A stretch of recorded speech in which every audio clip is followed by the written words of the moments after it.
Hello everyone, welcome to exam Gurukul. बहुत बहुत स्वागत है आप सभी का अपने यूट्यूब चैनल एग्ज़ाम गुरुकुल में। तो आज हम क्लास 2 लेके आए हैं खान सर की पॉकेट जीके की। पहली क्लास ऑलरेडी हो चुकी है, जो चैनल पे आप विजिट करेंगे तो आप जाके देख सकते हैं। अभी तक अगर आपने क्लास पहली नहीं देखी है तो आप उसे जाके देखिए, तब आप सेकंड क्लास अटेंड कीजिएगा।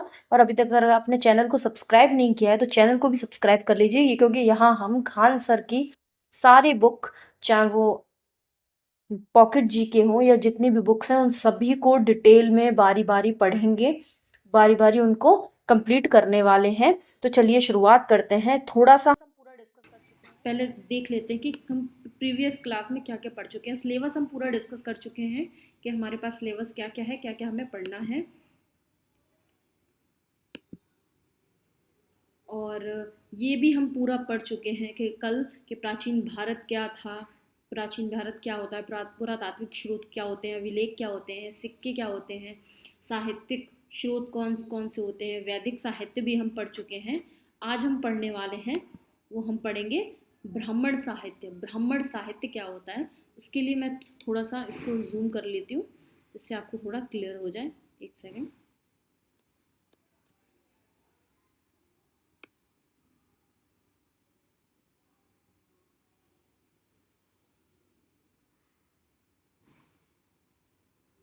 हम इसको समझने का प्रयास करेंगे कि ब्राह्मण साहित्य, इनकी रचना वैदिक संहिताओं की व्याख्या करने हेतु सरल गद्य में की गई।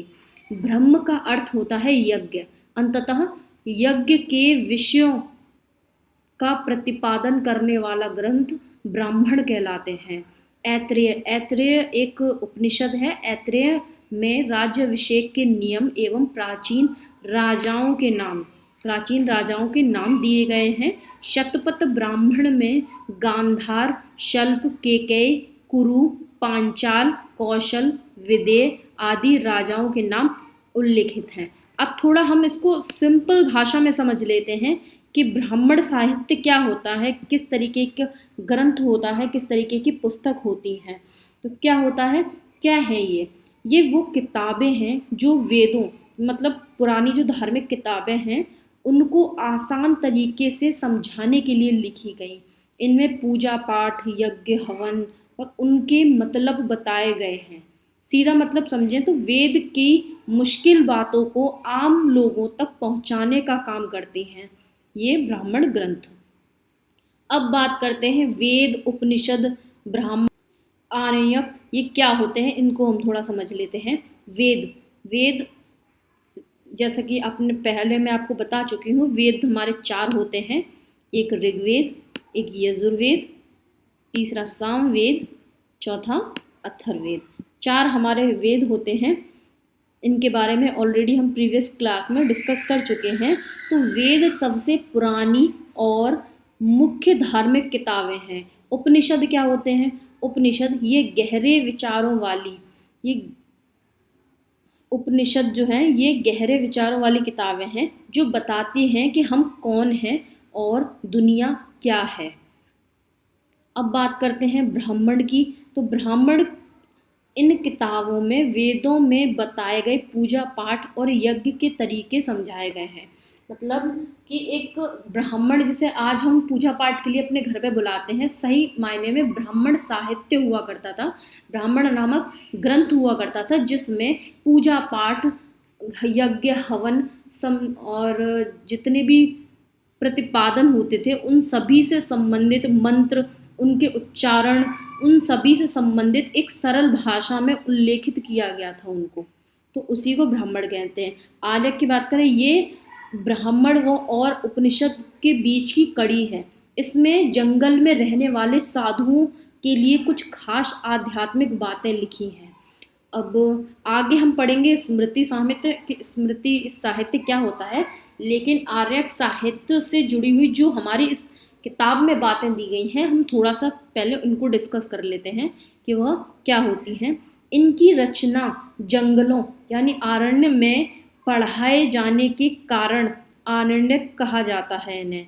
यानी जो जंगल में जितने भी साधु संत जो रहा करते थे, उनको पढ़ाए जाने के कारण, उनके बारे में जानने के कारण इनको आरण्यक कहा जाता था। यह ब्राह्मण ग्रंथ का अंतिम भाग है। जो ब्राह्मण ग्रंथ की किताबें जो जिनको हम बोलते हैं, उनका जो अंतिम भाग है वो यही है, जिसमें दार्शनिक और एवं रहस्यात्मक ज्ञान के विषयों का वर्णन किया गया है। आरण्यक कुल 7 हैं। सबसे पहला ऐत्रेय, थोड़ा सा इसको मैं हाईलाइट कर देती हूँ जिससे आपको समझ में आए। ऐत्रेय, दूसरा हमारा शांघायन, तीसरा तृतीय, चौथा मैत्रायणी, पांचवा मध्यंदीन, छठवा तत्वकार, छांदोग्य, सातवां हमारा छांदोग्य। अब उपनिषद, उपनिषद कितने हैं टोटल? 108 है। उपनिषद का शाब्दिक अर्थ क्या होता है? उप, समीप, निष्ठान पूर्वक, सत बैठना। अब मैं थोड़ा इसको इजी वे में थोड़ा समझाऊं कि उपनिषद क्या होते हैं। अभी हमने इस बारे में डिस्कस किया कि उपनिषद क्या होते हैं। ये गहरे विचारों वाली वह किताबें होती हैं, यानी एक डीप थिंकिंग वाली बुक को कहते हैं उपनिषद, जो हमें बताती है कि दुनिया क्या है, हम कैसे रहते हैं उस दुनिया में। ये सारी चीजें हमें उपनिषद में देखने को मिलती हैं। दार्शनिक और रहस्यात्मक ज्ञान के लिए ये देखो, आपको थोड़ा टफ लैंग्वेज में है, मैंने आपको सिंपल भाषा में समझा दिया कि हम कैसे रहते हैं, कैसे हैं हम, हमारी दुनिया के ज्ञान का प्रदर्शन करते हैं उपनिषद। गुरु के समीप निष्ठा पूर्वक बैठना, इसे वेदांत भी कहा जाता है। ये बहुत ही महत्वपूर्ण है, आप इस पे टिक कर सकते हैं, एग्जाम में पूछा जा सकता है कि गुरु के समीप निष्ठा पूर्वक बैठना किसे कहते हैं। तो ऑप्शंस आपको दे सकते हैं, तो आपको सही ऑप्शन पे टिक करना होगा वेदांत, क्योंकि यह वेदों का अंतिम भाग है। अब आपसे सवाल एक और बन सकता है कि वेदों का अंतिम भाग किसे कहते हैं, तो उसमें आपका आरण्यक साहित्य ऑप्शन नंबर सही हो जाएगा कि आरण्यक साहित्य को ही वेदों का अंतिम भाग कहा जाता है। अब आगे बढ़ते हैं। इसका संबंध दर्शन शास्त्र से है। उपनिषद मुख्यतः ज्ञान मार्गी रचनाएं हैं। उपनिषदों की संख्या कितनी है? 108 है। इंपॉर्टेंट है, नोट डबल टिक कीजिएगा इसको। किंतु प्रमाणिक उपनिषद जो है ना वो 12 ही है। आपसे एग्जाम पॉइंट ऑफ व्यू में स्पेशली ये 12 जो है, तो इनको तो आप बिल्कुल रट लीजिएगा, एग्जाम में पूछे जाने वाले हैं। कौन कौन से हैं मैं आपको थोड़ा पढ़ के बता देती हूँ। ईश, नंबर 2 केन, तीसरा कठ, चौथा प्रश्न, पांचवा मुंडक, छठवा मांडुक्य, सातवां तैत्तिरीय, आठवां ऐतरेय, नवा छांदोग्य, 10वां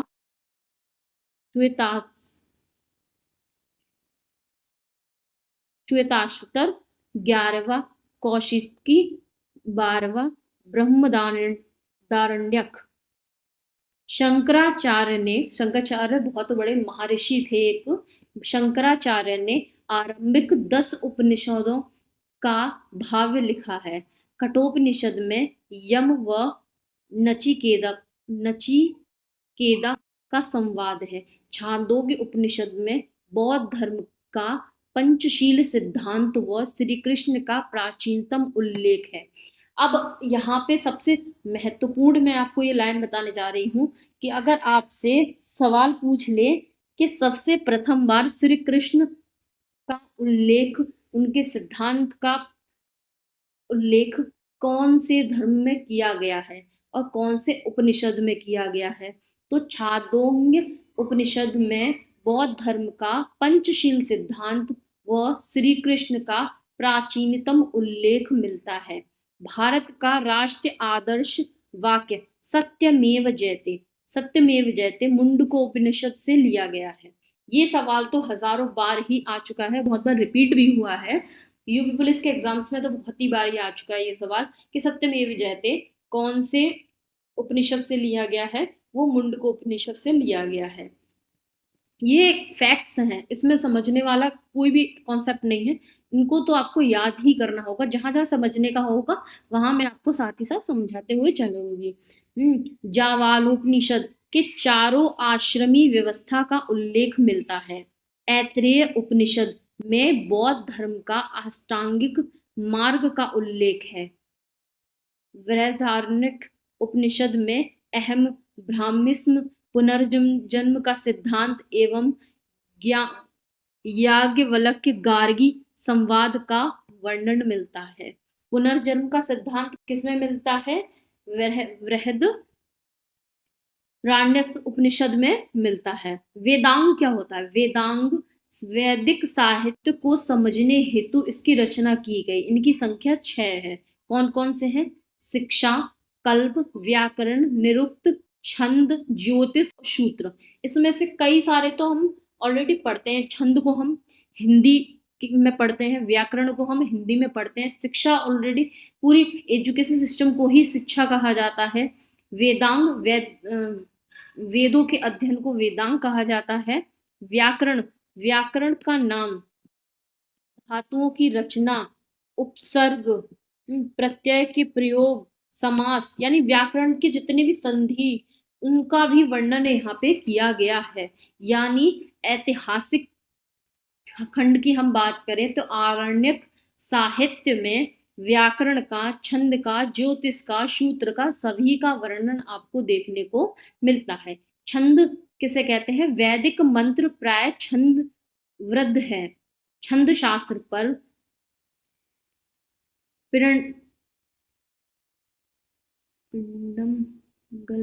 पिंडमगल मुनि का ग्रंथ छंद सूत्र उपलब्ध है।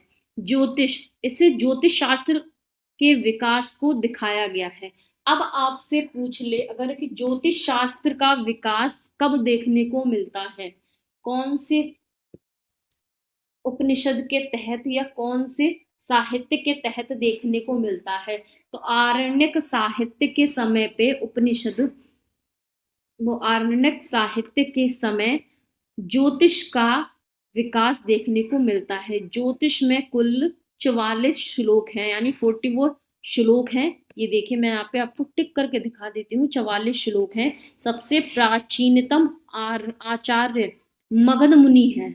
मगध मुनि है। सूत्र किसे कहते हैं? वैदिक साहित्य को अक्षुण्ण बनाए रखने के लिए सूत्र साहित्य का प्रयोग किया गया। ऐसे सूत्र जिसमें विधि और नियमों का प्रतिपादन किया जाता है कल्प सूत्र कहलाते हैं। कल्प सूत्र के 3 भाग हैं: श्रोत्र सूत्र, यज्ञ संबंधी सूत्र, ग्रहम सूत्र, लौकिक एवं परलौकिक कर्तव्यों का विवेचन। अब बढ़ते हैं आगे के कॉन्सेप्ट पे कि आगे हमारे और इससे जुड़ी हुई कौन कौन से फैक्ट्स हैं जो अभी हमें देखने हैं। धर्मसूत्र, अब बात करते हैं धर्मसूत्र की। तो धार्मिक, सामाजिक एवं राजनीतिक कर्तव्यों का विवेचन। धर्मसूत्र वह होता है जिसमें सामाजिक, राजनीतिक एवं धार्मिक, राजनीतिक कार्यों का विवेचन होता है।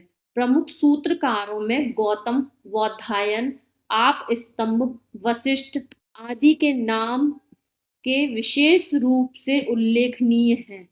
यानी धर्मसूत्र में बौधायन, आप स्तंभ, वशिष्ठ के नाम का विशेष रूप से उल्लेख दिया गया है। गौतम धर्मसूत्र सबसे प्राचीन है। पुराण की बात करें तो पुराण का शाब्दिक अर्थ क्या होता है? यानी प्राचीन आख्यान। पुराणों की संख्या कितनी है? 18 है। पुराणों की रचना लोमहर्ष, इस नाम को याद रखिएगा, और उग्रश्रवा ने की थी। ऋषि उग्रश्रवा और लोमहर्ष जी ने पुराणों की रचना की थी। 5वीं से 4वीं शताब्दी ईस्वी पूर्व पुराण ग्रंथ अस्तित्व में आ चुके थे। यानी बहुत ही समय पहले, यानी 5वीं से 7वीं शताब्दी पूर्व ही पुराण और ग्रंथ जो है वो अस्तित्व में आ चुके थे। लोगों ने इनको पढ़ना प्रारंभ कर दिया था। अमरकोश में पुराणों के 5 विषय बताए गए हैं। जैसे यहाँ पे 18 पुराणों की संख्या बताई गई है, ऐसे ही अमरकोश में पुराणों के 5 विषय बताए गए हैं। मार्कंडेय, ब्रह्म, वायु, विष्णु, भागवत और मत्स्य सबसे प्राचीन पुराण है। वायु पुराण गुप्त पुराण, विष्णु पुराण मौर्य वंश से संबंधित है और मत्स्य पुराण आंध्र सातवाहन से संबंधित है। ये जो पुराण है ये बहुत इंपॉर्टेंट है कि अगर आपसे परीक्षा में पूछ ले कि बताइए विष्णु पुराण कौन से वंश से संबंधित है। ऑप्शंस आपको दे सकता है, गुप्त वंश ऑप्शन बी, मौर्य वंश ऑप्शन सी, सातवाहन वंश ऑप्शन डी, अशोक। तो आपका सही आंसर हो जाएगा हमारा गुप्त वंश, यानी वायु पुराण हमारा गुप्त वंश से संबंधित है और विष्णु पुराण मौर्य वंश से संबंधित है। मत्स्य, वायु और विष्णु भागवत ब्रह्म पुराण में ही राजाओं की वंशावली पाई जाती है। मत्स्य और वायु और विष्णु भागवत ब्रह्म पुराण में ही राजाओं की वंशावली पाई जाती है, यानी उस समय तक राजा जो है वो बनने लगे थे, राजाओं का चयन होने लगा था। कैसे होने लगा था वो हम आगे जैसे जैसे कि इन सामाजिक व्यवस्थाओं को पढ़ते जाएंगे तो हमारे समझ में आता जाएगा कि कैसे कैसे उनका चयन होता गया होगा। सामाजिक एवं सांस्कृतिक दृष्टि से अग्नि पुराण का काफी महत्व है, जिसमें राजतंत्र के साथ साथ कृषि संबंधी विवरण भी दिया गया है। अग्नि पुराण बहुत ही महत्वपूर्ण है सामाजिक एवं सांस्कृतिक दृष्टि से, जिसमें राजतंत्र के साथ साथ कृषि जो कि हम आपको पता होगा भारत जो है वो कृषि प्रधान देश है एक, तो कृषि संबंधी विवरण दिया गया है, तो एग्जाम पॉइंट ऑफ व्यू से इम्पोर्टेंट हो जाता है हमारे लिए। सर्वप्रथम पाजीटर ने पुराणों के ऐतिहासिक महत्व को पढ़ा। पुराण संबंधित वंश, पुराण संबंधित वंश कौन कौन से मत्स्य, शुंग एवं सातवाहन वंश। विष्णु विष्णु पुराण की बात करें तो मौर्य वंश, वायु पुराण, गुप्त वंश, वेद, उपनिषद, पुराण और धर्मसूत्र संस्कृत भाषा में लिखे गए। ये बहुत ही महत्वपूर्ण है कि अगर हम बात करेंगे वेदों की तो वेद, उपनिषद, पुराण और धर्मसूत्र ये चारों ही संस्कृत भाषा में लिखे गए हैं। लेकिन वैदिक भजनों या मंत्रों का संग्रह क्या कहलाता है? वैदिक भजनों और मंत्रों का संग्रह संहिता कहलाता है। अब बात करते हैं स्मृति साहित्य। सबसे पहले यहाँ जान लेते हैं स्मृति साहित्य को, फिर मैं थोड़ा सा स्मृति साहित्य के बारे में आपको बताऊंगी कि स्मृति साहित्य क्या होता है। मनुस्मृति, मनुस्मृति प्राचीनतम स्मृति शुंग व सातवाहन वंश की जानकारी जर्मन दार्शनिक नीत्शे कहता है कि बाइबल को जला दो, मनुस्मृति को अपनाओ। यानी एक सातवाहन वंश की जानकारी देने वाले जर्मन के आए हुए एक दार्शनिक थे, जर्मन से आए हुए, उन्होंने नीत्शे एक पुस्तक लिखी जिसमें उन्होंने कहा कि बाइबल को जला दो और मनुस्मृति को अपना लो। तो आखिर इस स्मृति साहित्य होता क्या है? सबसे पहले हम थोड़ा इसको समझ लेते हैं कि स्मृति साहित्य क्या होता है। वेदों के बाद लिखी गई पुस्तकें, जैसे जिसमें कानून, कहानियां जैसे रामायण, महाभारत और पुराण शामिल हैं। ये हमें सही तरीके से जीने, समाज में कैसे रहना है, भगवान के बारे में सिखाती हैं। अब बात करते हैं हम खास किताबों की, तो रामायण, महाभारत, मनुस्मृति यानी कानून की किताब है। मनुस्मृति के अंदर कानून की किताबें आती हैं और पुराण के अंदर देवी देवताओं की कहानियां आती हैं। तो जैसा कि अभी ये इम्पोर्टेंट है, थोड़ा सा लिख लीजिए कि शुंग व सातवाहन वंश की जानकारी देने वाले एक जर्मन के दार्शनिक थे नीत्शे, जिन्होंने कहा कि बाइबल को जला दो और मनुस्मृति को अपना लो। ऐसे ही टीकाकार भारुचि, मेधातिथि, गोविंदराज, कुल्लुक भट्ट ये सभी स्मृति साहित्य के रचनाकार हैं। याज्ञवल्क स्मृति, इसके टीकाकार विश्वरूप और विज्ञानेश्वर अपरार्क। नारद स्मृति, इसमें दासों की मुक्ति का उल्लेख है, यानी भक्तों की, दासों की मुक्ति का उल्लेख दिया गया है। किसमें दिया गया है? वो हमारा नारद स्मृति में दिया गया है। अब बात करते हैं कात्यायन की, ये थोड़ा सा इम्पोर्टेंट है। इसमें आर्थिक गतिविधियों का उल्लेख है कि उस समय की आर्थिक गतिविधियां कैसी थी, उसका उल्लेख आपको अगर समझना है, आप जानने हैं कि उस समय की आर्थिक व्यवस्था कैसी थी, आर्थिक उल्लेख के बारे में आपको पढ़ना है, तो आप कात्यायन को पढ़ सकते हैं। वो आपको उसमें आपको पूर्णतः उसके बारे में जानकारी मिल जाएगी।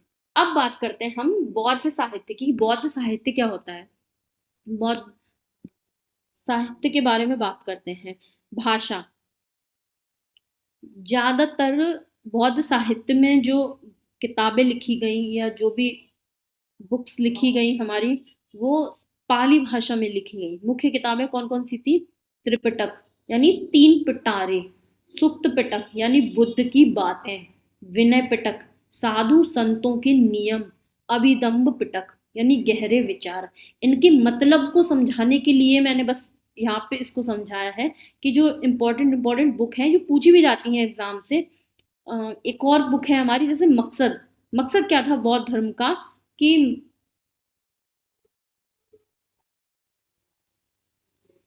अब बात करते हैं मकसद। मकसद क्या था बौद्ध धर्म का? बौद्ध धर्म के सिद्धांतों और मोक्ष के रास्ते को समझना। बौद्ध धर्म के सिद्धांतों और मोक्ष के रास्तों को समझना, यही इनका मकसद था इस बौद्ध साहित्य का। इसमें लिखी गई जो भी पाली भाषा में पुस्तकें लिखी गई, सबसे महत्वपूर्ण यही है यहाँ पे कि कौन सी भाषा में बुक लिखी गई? पाली भाषा में लिखी गई। उद्देश्य क्या था? उद्देश्य था कि मुक्ति के बारे में जानना और बौद्ध धर्म के बारे में जानना। अब बात करते हैं इनकी महत्वपूर्ण। सबसे प्राचीन बौद्ध ग्रंथ त्रिपिटक है। त्रिपिटक यानी 3 पिटारे, ये पाली भाषा में रचित है। इनफैक्ट सारी किताबें पाली भाषा में रचित हैं। ऐसे ही सुक्त पिटक यानी बुद्ध की बात है। विनय पिटक यानी साधु संतों के नियम। अधिदम्भ पिटक यानी गहरे विचार। अब यहाँ पे देखते हैं विनय पिटक, सुत्त पिटक, अभिधम्म पिटक। अभी मैंने इन तीनों के आपको अभी मतलब बताए। अब बात करते हैं बुद्ध की शिक्षाओं को संकलित कर इन्हें 3 भागों में बांटा गया है। कौन कौन से? ये ऊपर आपको जो दिए गए हैं यही। इन 3 त्रिपिटकों की रचना बुद्ध के निर्वाण प्राप्त करने के बाद हुई। बुद्ध से पूर्व जन्म की कथाओं को जातक कहा जाता है। बुद्ध के पूर्व जन्म की कथाओं को जातक कहा जाता है। निकायों में बौद्ध धर्म के सिद्धांत व कहानियों का संग्रह है। निकायों में बौद्ध धर्म की सिद्धांत व कहानियों का संग्रह है। हीनयान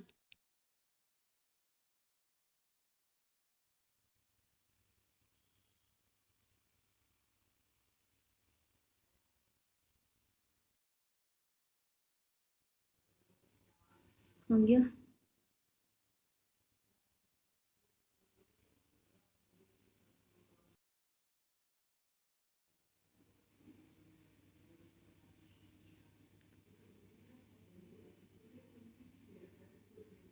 हीनयान का प्रमुख ग्रंथ जो है वो कथा वस्तु है, जिसमें महात्मा बुद्ध के जीवन चरित्र अनेक कथानकों के साथ उल्लेखित है। महात्मा बुद्ध के जीवन परिचय के बारे में अगर आपको जानना है तो वो हीनयान ने एक ग्रंथ लिखा था कथा वस्तु, आप उसमें इनके बारे में अच्छे से जान सकते हैं। अब बात करते हैं, उल्लेखित है इनका जीवन परिचय पूरा। जैन साहित्य के बारे में थोड़ा सा जान लेते हैं कि जैन साहित्य क्या है, किससे संबंधित है, उनके बारे में भी थोड़ा जानना आवश्यक है। भाषा की बात करें सबसे पहले तो कि जैन साहित्य, एक काम करते हैं हम पहले जो इसमें लिखा है उसे पढ़ लेते हैं, फिर हम उसका सरलीकरण करें ताकि आपको भी समझने में थोड़ी सी आसानी हो जाएगी। जैन साहित्य को आगम सिद्धांत कहा जाता है। यह प्राकृत भाषा में लिखे गए हैं। यानी जैन धन साहित्य की जो किताबें हैं वो आगम सिद्धांत के नाम से जानी जाती हैं और यह कौन सी प्राकृत भाषा में लिखे गए हैं। जैसे ऊपर अभी हमने यहाँ पढ़ा था कि ये पाली भाषा में लिखे गए हैं और ये प्राकृत भाषा में लिखे गए हैं। आगे हम जैन धर्म बौद्ध धर्म को पूरा डिटेल में पढ़ेंगे, जैसा कि इस किताब में आगे आपको पूरा मिलने वाला है, उसकी चिंता मत कीजिए। यहाँ पर हम सिर्फ उनके इतिहास के बारे में जान रहे हैं कि उस समय जो ग्रंथ लिखे गए थे जैन साहित्य से के समय पे, तो उनमें क्या था, बौद्ध साहित्य के समय पे उनमें क्या था, वो कौन कौन सी किताबें थी, कौन कौन सी भाषाओं में लिखे गई थी, उनको हम बस समझ रहे हैं। जैन आगमों का सबसे महत्वपूर्ण 12 अंग हैं। कौन से? 12 अंग, 12 उपांग, 10 प्रकीर्ण, 6 छेद सूत्र और चौथा हमारा चौथा हमारा मूल सूत्र। अनुयोग और लास्ट है हमारा अनुयोग सूत्र एवं नंदी सूत्र की गणना की जाती है। ये सब क्या होते हैं अभी हम थोड़ा सा समझेंगे इसको। सबसे पहले इनको पढ़ लेते हैं ताकि एक ओवरव्यू मिल जाए हमें, बाकी जब हम इसको थोड़ा इसका सिंप्लीफिकेशन करेंगे तो आपको समझ में आएगा। जैन धर्म का प्रारंभिक इतिहास कल्पसूत्र से ज्ञात होता है, जिसकी ये वैसे भी पता है, जो स्टार्टिंग का जो प्राचीन इतिहास में स्टार्टिंग की जो वेदों पुराणों से संबंधित जो चीजें हैं, ये एग्जाम पॉइंट ऑफ व्यू से बहुत ज्यादा इंपॉर्टेंट नहीं होती हैं, लेकिन इनको पढ़ना आवश्यक है कि हो सक कभी कभार इनसे कुछ ना कुछ सवाल पूछ लिए जाते हैं, तो इनको पढ़ना आवश्यक है इस वजह से। तो इसीलिए थोड़ी सी बोरिंग लगती है एंसेंट हिस्ट्री सभी को पढ़ने में, लेकिन आगे जैसे जैसे हम बढ़ते जाएंगे आपका इंटरेस्ट बढ़ता जाएगा, क्योंकि हम चीजों को गहराई से समझते हुए चलेंगे। जैन धर्म के प्रारंभिक इतिहास कल्पसूत्र से ज्ञात होता है। इसकी रचना भद्रबाहु ने की थी। आचारांग सूत्र ने जैन भिक्षुओं के आचार नियमों का उल्लेख किया। आचारांग सूत्र में जैन भिक्षुओं के आचार नियमों का उल्लेख किया गया है। भगवती सूत्र में महावीर के जीवन की शैलियों पर प्रकाश पड़ता है। महावीर कौन? महावीर जैन। इनके बारे में आगे इनकी जीवनी पढ़ेंगे तब हम पूरा डिटेल में समझेंगे। जैन ग्रंथों में सबसे महत्वपूर्ण हेमचंद कृत यानी परिशिष्ट पर्वन है, जिसकी रचना 12वीं शताब्दी में हुई। ये सबसे इम्पोर्टेंट है। जैन ग्रंथों में सबसे महत्वपूर्ण हेमचंद कृत है, जिस परिशिष्ट पर्वन है, जिसकी रचना 12वीं शताब्दी में हुई। ये हमारा खत्म हुआ। थोड़ा सा हम बैक में जाते हैं और समझते हैं अभी तक हमने कितना पढ़ लिया, अब हमें कहाँ जाना है, किस ओर बढ़ना है, ताकि आपको समझ में आए। मैं ये देखो यहाँ समझाती हूँ, इसको हाईलाइट हटा के फिर मैं समझाती हूँ। देखिए, अभी तक हमने प्राचीन इतिहास के स्रोत समझे। प्राचीन इतिहास के स्रोत क्या होते हैं? पुरातात्विक स्रोत को समझा, पुरातात्विक स्रोत समझे, साहित्यिक स्रोत समझे, विदेशी यात्रियों का विवरण अभी हम पढ़ने वाले हैं, और इसमें हमने धार्मिक साहित्य को समझा। अब हम लौकिक साहित्य को पढ़ेंगे, उसके बाद में हम विदेशी यात्रियों के विवरण को पढ़ेंगे। फिर हम बढ़ेंगे आगे, जो ब्रुश के द्वारा प्राचीन इतिहास को कई भागों में बांटा गया है, उनको पढ़ेंगे। ये अभी हम सिर्फ और सिर्फ ऋषियों मुनियों के आधार पर बांटे गए, यानी अलेक्जेंडर कनिंघम ने जो बांटा है उस आधार पे हम पढ़ रहे हैं। पुरातात्विक स्रोतों के आधार पर पढ़ रहे हैं, लेकिन जो ब्रुश ने बांटा है इतिहास को कई भागों में, 3 भागों में बांटा हुआ है, उसके बारे में हम आगे चर्चा करेंगे, तब हम आपको अच्छे से समझ में आएगा। चलिए बढ़ते हैं। ये देखिए लौकिक साहित्य। अब हम थोड़ा सा लौकिक साहित्य के बारे में, आज की हम क्लास में लौकिक साहित्य और विदेशी यात्रियों के विवरण के बारे में पढ़ लेंगे, बाकी का हम कल डिस्कस करेंगे, ठीक है। सबसे पहले लौकिक साहित्य को हम थोड़ा सा समझ लें कि लौकिक नहीं, पहले अभी हमने जैन साहित्य के बारे में इसका सिंप्लीफिकेशन नहीं किया, उसे समझ लेते हैं। भाषा की बात करें तो अभी हमने डिस्कस किया ही था जैन साहित्य की प्राकृत और अर्धमागधी अर्धमागधी भाषा में लिखा गए हैं। मुख्य किताबें कौन कौन सी थी? आगम, जो कि महावीर स्वामी जैन धर्म के आखिरी जो तीर्थकर थे, जिनकी सीधी शिक्षाएं मानी जाती हैं, उनसे संबंधित है। अब बनावट में इसके मुख्य 12 हिस्से हैं और कुछ छोटी छोटी किताबें हैं। अब बात करते हैं धर्मशास्त्र की, कि कानूनी किताबें कौन कौन सी हैं और क्यों बनाई गई। यानी लौकिक साहित्य की हम बात करने जा रहे हैं कि लौकिक साहित्य को ऐतिहासिक रचनाओं के सर्वप्रथम उल्लेख को अर्थशास्त्र कहा जाता है। अर्थशास्त्र, ये देखिए एक सेकंड में आपको थोड़ा सा हाईलाइट करके दिखा देती हूँ। ये देखिए, ऐतिहासिक रचनाओं के सर्वप्रथम उल्लेख को लौकिक को अर्थशास्त्र कहा जाता है। अर्थशास्त्र में इसका उल्लेख किया जाता है। अर्थशास्त्र पहला राजनीतिक ग्रंथ है। आपके लिए बहुत ही महत्वपूर्ण है एग्जाम के पॉइंट ऑफ व्यू से कि अर्थशास्त्र भारत का पहला राजनीतिक ग्रंथ है। इसकी रचना किसने की थी? कौटिल्य ने की थी, चाणक्य ने, जिसे विश्व का उस ऐतिहासिक समय का सबसे राजनीतिक रूप से सबसे बुद्धिमान व्यक्ति कहा जाता है।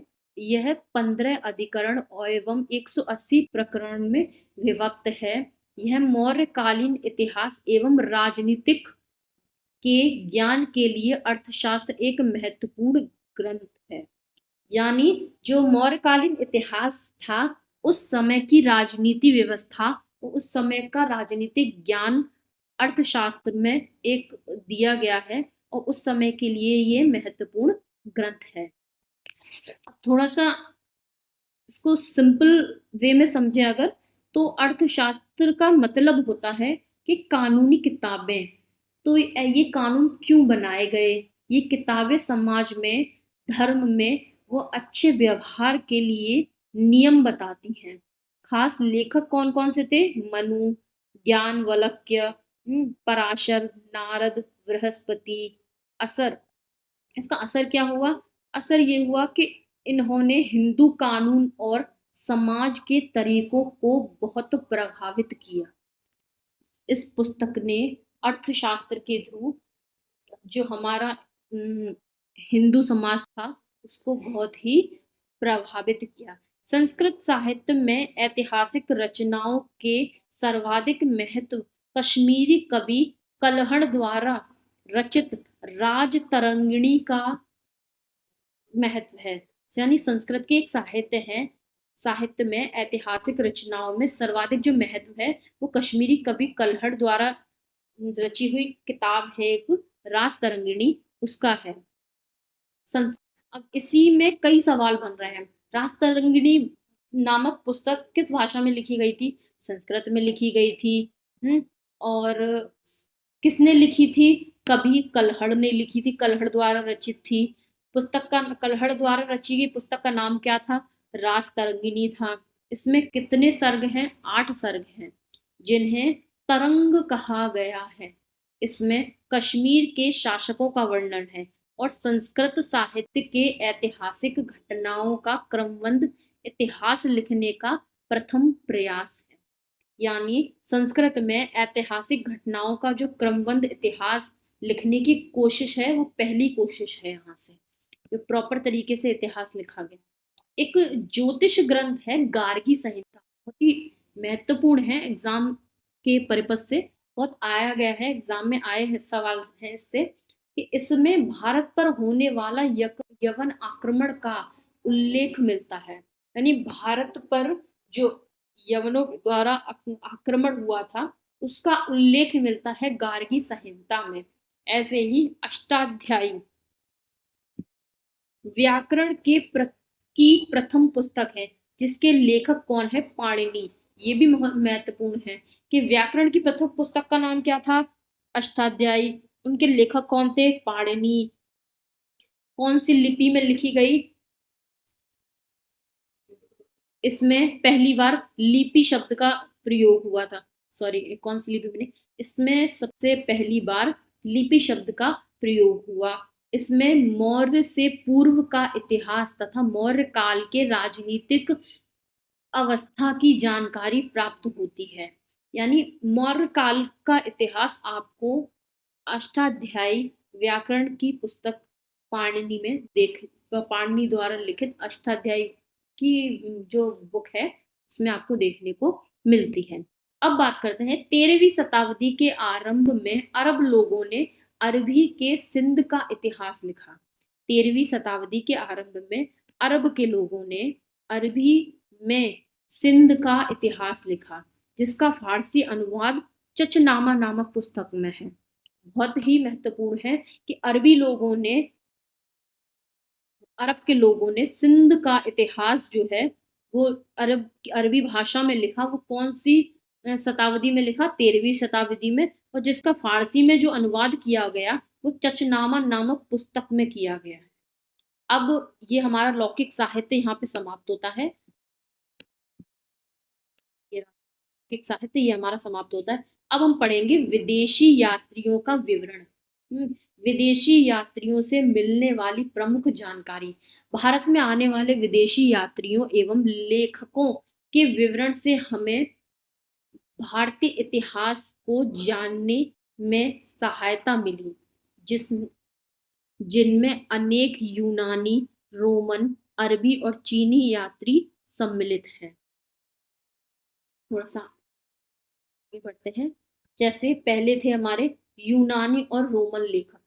भारतीय स्रोत से हमें सिकंदर के आक्रमण, जो कि सिकंदर का आक्रमण आप सभी को पता है कि 325 ईस्वी पूर्व का कोई जानकारी नहीं मिलती है, इसलिए हमें यूनानी स्रोतों पर आश्रित रहना पड़ता है कि हिंदी भारतीय स्रोतों में कहीं पे भी सिकंदर के आक्रमण का उल्लेख नहीं मिला है, तो इसीलिए हमने जो यूनानी रोमन लेखक थे उन पर हमें आश्रित होना पड़े। उन्होंने अपनी पुस्तकों में सिकंदर के आक्रमण का उल्लेख किया है, इसलिए हमें यूनानी स्रोतों पर आश्रित रहना पड़ता है। सिकंदर के समकालीन एक भारतीय राजा थे सेंड्रोकोटस का नाम मिलता है, जो यूनानी लेखकों स्ट्रैबो व जस्टिन ने किया है। एरियन व प्लूटार्क ने उसके एड्रोकोटस तथा फिलार्क्स सेड्रोकोटस के नाम से उल्लेख किया। स्ट्रैबो, डियोडोरस, प्लिनी एवं एरियन नामक यूनानी विद्वान क्लासिकल लेखक के रूप में जाने जाते हैं।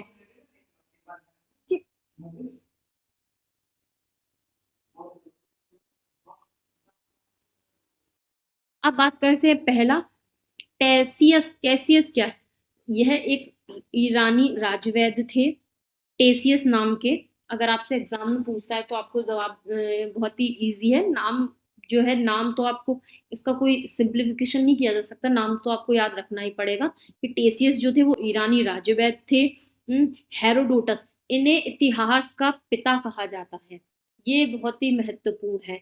अपनी पुस्तक हिस्टोरिका में 5वीं शताब्दी में ईस्वी पूर्व इन्होंने भारत फ्रांस संबंध का वर्णन किया है हिस्टोरिका पुस्तक में, इसीलिए इन्हें इतिहास का पिता कहा जाता है। निर्याकस और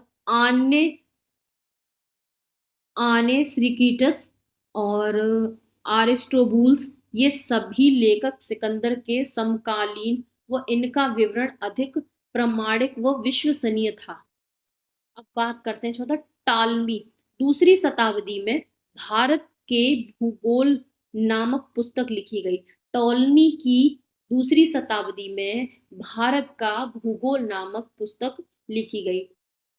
टॉलमी ने ज्योग्राफी व पेरिप्लस ऑफ द एरिथिसस सी नामक पुस्तक लिखी। भारतीय बंदरगाहों एवं व्यापारिक वस्तुओं का वर्णन है इस पुस्तक में। चौथा आपका ये टॉलमी हो गए, ये हमारे निर्याकस जी हो गए, और हेरोडोटस कौन थे? इतिहास के पिता थे। आपको याद रखना है कौन सी पुस्तक लिखी है इन्होंने? हिस्टोरिका नामक पुस्तक लिखी। किससे संबंधित थी? भारत फ्रांस संबंधित थी। भारत और फारस से संबंधित थी। अब डायोनिसियस की बात करें तो मिस्र नरेश टॉलेमी फिलाडेल्फस के राजदूत के रूप में अशोक दरबार में आया था। डाइमेकस सीरियाई राजा एंटियोकस प्रथम के राजदूत के रूप में बिंदुसार के दरबार में रहा था। ये जितने भी राजदूत हैं ना, ये किसी ना किसी राजा के दरबार में राजदूत के रूप में आए थे और इन्होंने पुस्तक में अपने इन्हीं राजाओं के इतिहास का वर्णन कर दिया। जैसे डाइमेकस जी थे, जो कौन थे भाई? सीरियाई राजा थे, एंटियोकस प्रथम के राजदूत के रूप में बिंदुसार के दरबार में रहा करते थे ये। ऐसे ही मेगस्थनीज 7वें नंबर पे हैं ये। मेगस्थनीज सेल्यूकस निकेटर के राजदूत के रूप में 14 वर्ष तक चंद्रगुप्त मौर्य के दरबार में रहे थे। इनकी एक पुस्तक बहुत ही फेमस बुक थी, इंडिका, मौर्यकालीन समाज व संस्कृति के बारे में उसमें बताया गया है। मौर्यकालीन समाज और संस्कृति के बारे में अगर हम जानना चाहें तो कौन सी पुस्तक में लिखा गया है? इंडिका में लिखा गया है। किसने किसके द्वारा लिखा गया है? मेगस्थनीज के द्वारा लिखा गया है। और किसके, सेल्यूकस निकेटर के राजदूत थे ये। चंद्रगुप्त मौर्य के दरबार में 14 वर्ष तक रहे थे ये। आई होप आपको ये चीज क्लियर होगी। अब बात करते हैं प्लिनी की। इनकी पुस्तक थी नेचुरल हिस्टोरिका, ईसा की प्रथम सदी में इन्होंने ये बुक लिखी थी। यह लैटिन भाषा में लिखी गई थी, जिसमें भारत व इटली के मध्य होने वाले व्यापार, वनस्पतियों व खनिजों का वर्णन मिलता है। अब बात करते हैं, ये तो अभी तक हो गए थे यूनानी व रोमन लेखक से संबंधित। अब बात करते हैं चीनी लेखक, चीनी जो लेखक थे, जो यात्रियों बन के हमारे देश में आए और हमारे देश के बारे में बहुत सारी उन्हें जानकारी हासिल करके एक अपने अपने जहां जहां वो आए उन्होंने बुक्स बन लिखी और उनके बारे में इतिहास में विवरण मिलता है। भारत में आने वाले अधिकांश चीनी यात्री कौन से, बौद्ध मातुनियाई थे। इनमें प्रमुख हैं फायान, यह गुप्त नरेश चंद्रगुप्त द्वितीय यानी विक्रमादित्य 375 से 1415 ईस्वी के दरबार में के बीच, इस बीच में ये आए थे, के दरबार में भारत आए और 399 से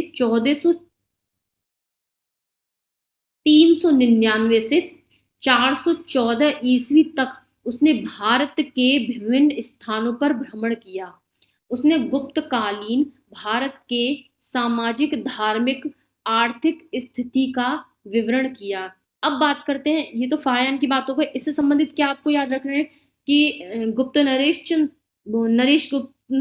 चंद्रगुप्त नरेश जी जो द्वितीय विक्रमादित्य जी थे, उनके दरबार में आए हुए थे और इन्होंने ही 399 से 414 ईस्वी तक के जो विभिन्न स्थानों पर भ्रमण किया और उससे संबंधित जितनी भी जानकारी थी वो सामाजिक, आर्थिक, धार्मिक रूप का जो जानकारी थी उसका विवरण किया। फायान नाम क्या था, फायान कहाँ से आए थे, चीन से आए थे। दूसरे थे हमारे हेनसांग, 7वीं सदी में हर्ष के शासनकाल में भारत आए थे।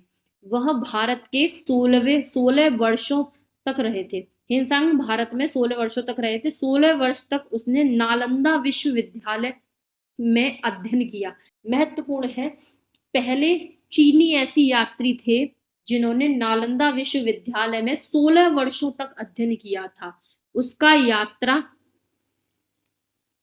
उसका यात्रा विवरण सीयू की नाम से प्रसिद्ध है, जिसमें 138 देशों का विवरण है, जो कि हर्षकालीन भारतीय स्थिति जानने का महत्वपूर्ण स्रोत है। हर्षकालीन के बारे में आपको उस समय का इतिहास क्या रहा होगा आपको जानना है, तो आप इसमें सीयूकी नामक जो प्रसिद्ध विवरण की पुस्तक थी उसमें विवरण दिया गया है। अब बात करते हैं हिनली। इनके द्वारा लिखित हेनसांग की जीवनी से भी आप हर्षकालीन इतिहास का विवरण ज्ञात होता है। महात्वान लीन, हर्ष के पूर्वी अभियान का विवरण आपको मिलता है। नेक्स्ट है इत्सिंग, 7वीं शताब्दी के अंत में भारत में आने वाले इस चीनी यात्री ने नालंदा तथा विक्रमशिला विश्वविद्यालय और अपने समय की भारत की स्थिति का वर्णन किया। मतलब उस समय नालंदा विश्वविद्यालय कैसा रहा था, उस समय राजा कौन था, वहाँ की जो शिक्षा थी वह कैसी थी, उससे संबंधित जितनी भी जानकारी है वो इत्सिंग ने अपनी पुस्तक में लिखी। दूसरे हैं, एक सेकंड में इसको थोड़ा सा हटा, सुंगयुन, यह 518 ईस्वी में भारत आए थे। इन्होंने 3 वर्षों की यात्रा में बौद्ध धर्म की प्राप्तियां एकत्रित की थी। यानी बौद्ध धर्म से संबंधित इन्होंने 3 साल तक उनकी जो प्राप्तियां थी, उन्होंने जो खोजबीन कर रखी थी, वो सब इकट्ठा करके एक पुस्तक में सुंगयुन ने लिखी थी। अब बात करते हैं अरबी लेखक। चीनी लेखक हो गए, अब बात करते हैं अरबी लेखक। अरबी लेखकों में सबसे महत्वपूर्ण हैं अल-बरूनी जी। 11वीं शताब्दी के महमूद गजनवी, वही महमूद गजनवी जिन्होंने भारत पर आक्रमण किया और बहुत कुछ लूटा वहां से। आगे जब हम इनके बारे में चर्चा करेंगे तो आपको बहुत ही डिटेल में बताएंगे कि महमूद गजनवी के साथ में ये भारत में आए थे। अल-बरूनी ने अपनी पुस्तक तहकीक हिंद यानी किताबुल हिंद नाम भी है इसका, अर्थात भारत की खोज में राजपूतकालीन समाज, धर्म, रीति रिवाज पर सुंदर प्रकाश डाला। अल-बरूनी महमूद द्वारा बंदी बनाया गया था। बाद में उसकी योग्यता से प्रभावित होकर उन्हें राज ज्योतिष बना दिया गया। मतलब महमूद जो महमूद जी जो थे, महमूद जी तो कहना बेकार है, इन्होंने हमारे देश को बहुत लूटा है। अल-बरूनी को जो महमूद था ये अपने साथ में भारत बंदी बना के लाया था, वहां से पकड़ के लाया था। लेकिन जब इसको ये पता चला ये तो भाई बहुत ही एक एजुकेटेड पर्सन है, बहुत योग्य आदमी है, इसको तो बहुत ज्ञान है, तो इन्होंने इसे राज्य ज्योतिष की पदवी दे दी और राज्य ज्योतिष बना दिया। और उसी दौरान इन्होंने तहकीक हिंद नामक पुस्तक लिखी, किताबुल हिंद नाम से भी उसको जानते हैं, एग्जाम में बहुत बार पूछा जा चुका है। उसमें इन्होंने बताया इस बारे में। यह रवीना उज्बेकिस्तान का था, यानी उज्बेकिस्तान जो उस समय रवीना नाम रहा होगा, उज्बेकिस्तान जो जगह है वहां के था ये। अब अगला है सुलेमान। 9वीं शताब्दी में भारत आया और तत्कालीन प्रतिहार शासकों और पाल शासकों के विषय में इसने लिखा था। ऐसे ही तीसरे थे अलमसूदी। 10वीं शताब्दी में बगदादी यात्री अलमसूदी भारत में आया। यह राष्ट्रकूट व प्रतिहार शासकों की जानकारी देता है। और चौथा है इब्न बतूता। अरबी भाषा के ये दो लेखक ना बहुत ही महत्वपूर्ण हैं। एक तो अल-बरूनी, दूसरा इब्न बतूता, बहुत ही महत्वपूर्ण। इब्न बतूता इसने अपना यात्रा वृत्तांत अरबी भाषा में लिखा, जिसमें रहला कहा जाता है। रहला नामक पुस्तक लिखी इन्होंने अरबी भाषा में, जिसमें 14वीं शताब्दी में 1333 ईस्वी में दिल्ली पहुंचने पर इससे प्रभावित होकर सुल्तान मोहम्मद बिन तुगलक ने उसे दिल्ली का काजी यानी न्यायाधीश नियुक्त कर दिया। यानी इब्न बतूता भारत आया, इसने रहला नामक पुस्तक लिखी और अरबी भाषा में इसने इतना अच्छा लिखा कि 14वीं शताब्दी में 1313 ईस्वी में जब वह दिल्ली पहुंचा तो मोहम्मद बिन तुगलक इतने प्रसन्न हुआ कि इन्होंने उसे दिल्ली का काजी यानी उस समय कहा जाए तो न्यायाधीश नियुक्त कर दिया। अब बात करते हैं कि अन्य लेखक कौन से थे। डी में तारानाथ और मार्को पोलो। तारानाथ एक तिब्बती लेखक थे। ये कंग्यूर एवं तंग्यूर नामक ग्रंथ की रचना की थी इन्होंने। इसमें भारतीय इतिहास के बारे में जानकारी मिलती है। अब मार्को पोलो यह 13वीं शताब्दी के अंत में पांड्य देश की यात्रा पर आया था। इसका विवरण पांड्य इतिहास के अध्ययन के लिए बहुत ही उपयोगी है। अब जब हम आगे पांड्य इतिहास का वर्णन पढ़ेंगे तो इनके बारे में भी आगे पूरी जानकारी आपको देखने को मिल जाएगी। तो ये था, अभी तक हम यहाँ तक पढ़ चुके हैं जैसा कि आपको मैंने बताया। अब हम आगे का जो प्राचीन भारत हम शुरू करेंगे वो कल आपको हम बताएंगे परिचय कि किसने कौन कौन से कैसे कैसे अतीत की घटनाएं रही होंगी, कैसे कैसे बांटा गया हमारा, किन किन कालों में बांटा गया, किसने बांटा था, ये सभी हम ब्रुश के द्वारा बांटा गया था इतिहास को। उन्हें पिता भी कहा जाता है इतिहास का। ऐतिहासिक रूप से 3 काल में बांटा, कैसे कैसे बांटा, क्या क्या है इसमें और कौन कौन से काल में हम क्या क्या पढ़ेंगे, पूरा वो हम अगली क्लास में देखेंगे। तो आई होप जो भी अभी तक आपको समझाया है बहुत ही इम्पोर्टेंट है एग्जाम के लिए। तो आई होप आपको समझ में आया होगा। तो अगर आपको समझ में आ गया है तो आप बस वीडियो को करें लाइक और चैनल को करें सब्सक्राइब। अब मिलेंगे अगली वीडियो में प्राचीन भारत के साथ। ये हम पुरातात्विक स्रोत पूरा खत्म कर चुके हैं। आई होप आपको समझ में आया। आपको फिर भी मैं एक ओवरव्यू दे देती हूँ। बैक जाके एक सेकंड, जो वहाँ छोटा सा चार्ट बना हुआ है उसमें हम ओवरव्यू में आपको देती हूँ कि सबसे पहले हमने जाना पुरातात्विक इतिहास कौन सा होता है कि जिसमें जमीन से खोद कर चीजें निकाल कर उनसे हमें जो भारत के विषय में जानकारी मिलती है उसे पुरातात्विक स्रोत कहते हैं। साहित्यिक शोध जिसमें लिखित रूप से हमें जानकारी मिलती है किताबों के माध्यम से, वेदों पुराणों के माध्यम से। और तीसरा है हमारा विदेशी यात्रियों, विदेशी यात्री आए, उन्होंने हमारे देश का अध्ययन किया और उस पर किताबें लिखी, उसमें जो विवरण मिलता है उसके आधार पे अभी तक हमने इतिहास को पढ़ा। अब हम आगे पढ़ेंगे कि ब्रुश ने हमारे इतिहास को कैसे कैसे बांटा, किस किस किस किस हिसाब से उन्होंने हमारे इतिहास का वर्णन किया गया है, इसको हम अगली क्लास में समझेंगे। तो आई होप वीडियो पसंद आई हो, वीडियो पसंद आई हो तो चैनल को लाइक करके, सॉरी, वीडियो को लाइक करके चैनल को सब्सक्राइब कर लीजिएगा। अब मिलेंगे अगली वीडियो में, तब तक के लिए जय हिंद,